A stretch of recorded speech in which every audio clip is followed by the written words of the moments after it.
कार्यक्रम में शामिल हो रहे हैं हमारे साथ एम के इन्वेस्टमेंट मैनेजर्स के chief investment officer Manish Sonthalia साहब। और सोंथालिया साहब बड़ी गहरी पकड़ रखते हैं बाजार पर, सेक्टर्स पर, स्टॉक्स पर और देश की राजनीति और राजनीति के पढ़ने वाले बाजार पर असर पर भी। बहुत बहुत स्वागत है सर आपका, धन्यवाद समय देने के लिए। मनीष जी, सबसे पहले सवाल ये है कि भाई सरकार तो बन गई, सब कुछ ठीक है, व्हाट नेक्स्ट? अब बाजार के लिए आगे क्या है ट्रिगर्स? देखिए, आगे तो अब बजट ही है जो फर्स्ट वीक ऑफ जुलाई में आएगा। और निगाहें वही रहेंगी कि आपके फिस्कल स्लिपेजेस बढ़नी नहीं चाहिए।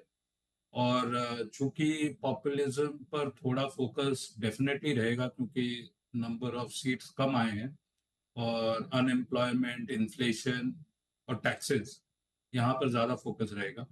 सो फिस्कल स्लिपेजेस अगर 5.1 से आपका 4.9 या 4.8, क्योंकि आरबीआई काफी डिविडेंड भी मिला है गवर्नमेंट को, ये अगर रहता है एंड आपकी जो ब्रॉडर इकोनॉमी है, जो middle class and lower middle class के सेगमेंट है, जो रूरल फोक्स है, वहां पर जो वेलफेयर स्कीम्स वगैरह होने हैं, वहां पर फोकस रहेंगे। And it will be continuity of the same, more of the same, जैसे कि आपकी इन्वेस्टमेंट रिलेटेड जो भी कमिटमेंट है सरकार की, वो कंटिन्यू रहेगी। तो गवर्नमेंट की बैलेंस शीट तो एक ही है। तो आपकी खर्चे, विच इज बेसिकली कंजम्पशन और इन्वेस्टमेंट को बैलेंस करना है, और at the same time fiscal slippage नहीं बढ़ना है। और ये सब कुछ की क्लैरिटी हमें बजट में डेफिनेटली देखने को मिलेगी। मार्केट का फ्यूचर डायरेक्शन इन चीजों पर ही डिपेंड करेगा। ठीक बात है। तो बजट अब आगे सबसे बड़ा ट्रिगर है जो जल्दी आने की तैयारी में, जुलाई के पहले हाफ में आना चाहिए। अब 5 से 15 जुलाई के बीच में कभी भी आपको शायद देखने को मिल सकता है। जल्दी तिथि का ऐलान होगा कि कब बजट आने वाला है। लेकिन बाजार के लिए डायरेक्शन क्या है? बजट के बाद तो ठीक है, लेकिन क्या ये माना जाए कि एक राजनीतिक अनिश्चितता या चुनाव को लेकर अनिश्चितता थी, वो जो पूरी हो चुकी है, अब डायरेक्शन ऊपर की तरफ रहेगा? कैसे देख रहे हैं आप? देखिए, एग्जिट पोल और उसके बाद एक नोज डाइव और फिर एक पुल बैक, तो वो एपिसोड तो अब हमारे इट्स बिहाइंड अस। उसमें तो अब नहीं कुछ बची नहीं है, और मार्केट्स अब एक बिल्कुल ही स्टेबल है। और हमने ये देखा है ग्लोबल मार्केट्स में दो मेजर इकोनॉमीज की रेट कट भी हो गई। So broadly direction of the markets तो डेफिनेटली पॉजिटिव रहेगा। उसमें केवेट यही है कि हमारी मॉनसून ठीक ठाक होनी चाहिए।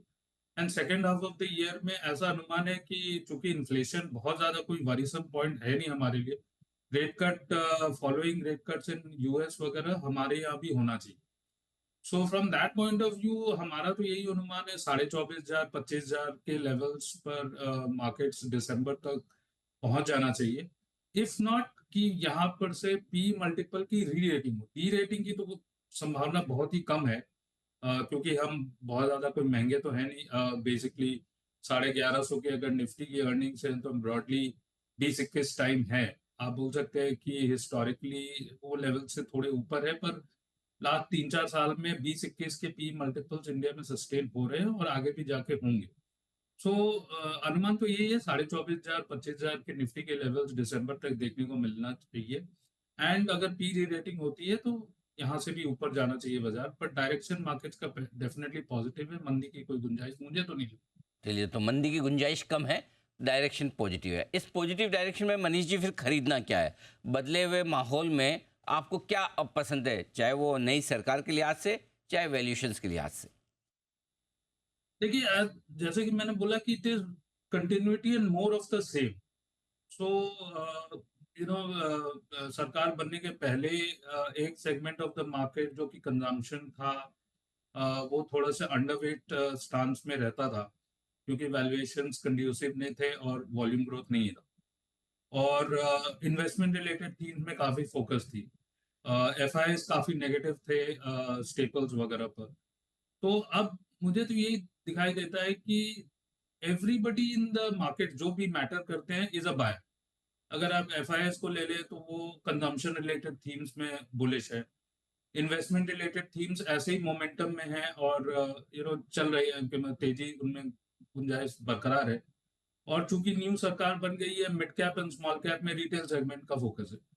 तो देखा जाए तो पूरे ब्रॉड मार्केट में एक रैली है। जहां भी जिनको जो समझ में आता है वो ले रहे हैं। बट मुझे तो यही लगता है कि all segments are bullish, but उसमें पिक एंड चूज है। सिर्फ एक segment, capital goods industrials, long term outlook बिल्कुल सही है, बट वैल्यूएशन सही नहीं। क्योंकि क्या है कि बहुत आगे तक डिस्काउंटिंग चल रही है, तो इंडस्ट्रियल सेगमेंट में एक टाइम करेक्शन जाएगा। और मेरे हिसाब से यही रोटेशन आपके कंजम्पशन रिलेटेड थीम्स में जाएंगे। पर यहाँ पर भी आप ये देखिए कि स्टेपल्स वगैरह में वैल्यूएशन की बहुत ज्यादा कोई गुंजाइश है नहीं। अगर आप 10% मतलब अर्निंग ग्रोथ या 12% या 15% अर्निंग ग्रोथ पकड़ते हैं तो वैल्यूएशन अभी भी बहुत ज्यादा सस्ते हैं। बट डेफिनेटली ये गवर्नमेंट का वेलफेयर स्कीम वगैरह में इम्पेटस मिलेगा। सो पिक एंड चूज है stock selection. All segments of the market are bullish, but industrial segment में थोड़ा वैल्यूएशन डिस्कम्फर्ट जरूर है। एंड ये एक पोजीशन जो है वो थोड़े टाइम करेक्शन तक जा सकती है। तो ये सारे हैं जहाँ पर आपको पैसा लगाने का बढ़िया मौका मिल भी रहा है। एक राय आपसे लेना चाहता हूँ कि कुछ कुछ सेक्टर जिनमें लोग अब काफ़ी सुगबुगाहट देख रहे हैं, मसलन टेलीकॉम और एफएमसीजी, ये दो सेक्टर में थोड़ा सा इंटरेस्ट आता दिखा है। क्या सेक्टोरल चर्निंग है या वाकई में कुछ तस्वीर बदल रही है और बढ़िया मौका बन सकता है? देखिए, एक्सपेक्टेशन है कि नई सरकार की जो पॉलिसी डायरेक्शन होगी वो रूरल सेक्टर पर फोकस रहेगी। और यहाँ पर जो फील गुड फैक्टर है, क्योंकि स्टेट इलेक्शंस भी आ रहे हैं, तो वो feel good factor lower middle class, rural middle class segment को फील होने चाहिए। बट मुझे ये नहीं समझ में आता कि बेसिकली एफएमसीजी सेगमेंट में आप टूथपेस्ट ले लीजिए, तेल ले लीजिए, साबुन ले लीजिए, ये सब फेयरली पेनिट्रेटेड सेगमेंट्स है। सडनली इनमें वॉल्यूम ग्रोथ बहुत ज्यादा कुछ आ जाए ऐसा मुझे तो नहीं लगता। एंड वैल्यूएशन एक्सपेंशन डेफिनेटली हो सकता है क्योंकि फ्लो ऑफ मनी उस डायरेक्शन में जाएगी। But it won't be back by, अगर आप पीजी 1.5, 2.5, 3 टाइम्स अगर लेते हैं तो पैसे बनाने की गुंजाइश बहुत कम। ऑन दी अदर हैंड, अगर आप फील गुड फैक्टर और कंज्यूमर के हाथ में कुछ पैसे देते हैं तो डिस्क्रेशनरी में डेफिनेटली एक अपटिक आपको देखने को मिलेगी, क्योंकि वहां पर एक अर्निंग सरप्राइज आपको मिलेगा। और ये जस्टिफाइड रहेगा in terms of price appreciation. In terms of telecom, again expectation यही है कि टैरिफ इंक्रीज होंगी, क्योंकि बहुत ही सस्ते हैं इंडिया में टैरिफ के रेट्स। और इट्स हाई टाइम कि टैरिफ बढ़ना चाहिए। अगर टैरिफ बढ़ता है, एवरीथिंग डिपेंड्स टेलीकॉम में कि टैरिफ कितना बढ़ेगा और कब बढ़ेगा, and whether the three players fall in line with each other. कि एक ने बढ़ा दिया टैरिफ और दूसरे ने नहीं बढ़ाया, ऐसा लगता तो नहीं है। तो एक कंसर्टेड अगर टैरिफ इंक्रीज होती है तो थोड़ी सी वैल्यूएशन में जगह डेफिनेटली है। जैसे कि लार्जेस्ट और जो सेकंड लार्जेस्ट टेलीकॉम कंपनी है उसमें आरपूज में बहुत फर्क है। तो वो थोड़ा ब्रिज हो सकता है, 10-15% का जो गैप है वो अगर ऊपर की तरफ जाए और वो आपके एबिटा और पैट के नंबर्स में दिखेंगे तो डेफिनेटली थोड़ी सी वैल्यूएशन में गुंजाइश टेलीकॉम में है। एंड वोडाफोन का क्या रेजोल्यूशन होता है वो तो policy initiatives, moratorium, supreme court ruling and all of that, उस पर बहुत कुछ डिपेंड करता है। उसमें तो बहुत कुछ होना पड़ेगा तेजी बनने के लिए। But everything depends on tariff increase. Perfect.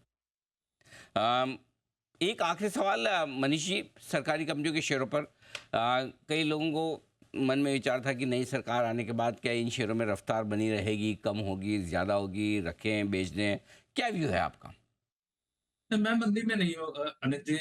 सरकारी कंपनियों में मुझे तो ये लगता है गवर्नमेंट का अब बहुत स्ट्रॉन्ग फोकस है प्रॉफिटेबिलिटी पर, कॉर्पोरेट गवर्नेंस वगैरह पर।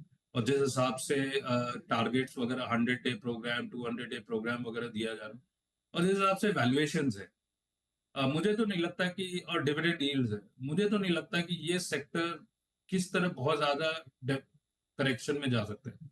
क्योंकि कोई कंपनी में अगर प्रॉफिट ग्रोथ है, वैल्यूएशन प्राइवेट सेक्टर से बहुत स्टीप डिस्काउंट में, और डिविडेंड यील्ड प्राइवेट सेक्टर की सिमिलर कंपनीज में बहुत ज्यादा प्रीमियम में है, तो मतलब अगर फंडामेंटल इन्वेस्टिंग में कोई बिलीफ बच जाती है तो मतलब मुझे तो लगता है कि पीएसयू सेक्टर्स में डेफिनेट बहुत वैल्यू है और आगे जाके इसमें पैसे बनेंगे। चलिए बहुत बढ़िया। तो सरकारी कंपनियों में वैल्यू है और चुनिंदा सरकारी कंपनियों में पैसे बनेंगे भी, ये राय आपके लिए आती हुई मनीष सर की तरफ से। मनीष सर, आपकी बात करते करते बाजार फिर से मजबूत हो रहे हैं, 50 अंकों पर अब निफ्टी हो चुका है और बैंक निफ्टी भी फिर से 50,000 की तरफ बढ़ने की तैयारी। बहुत बहुत धन्यवाद आपका समय देने के लिए और हमारे दर्शकों से बातचीत करने के लिए। आइए, इतने उतार चढ़ाव के बीच हाँ थोड़ी थकान तो आती, थोड़ा छोटा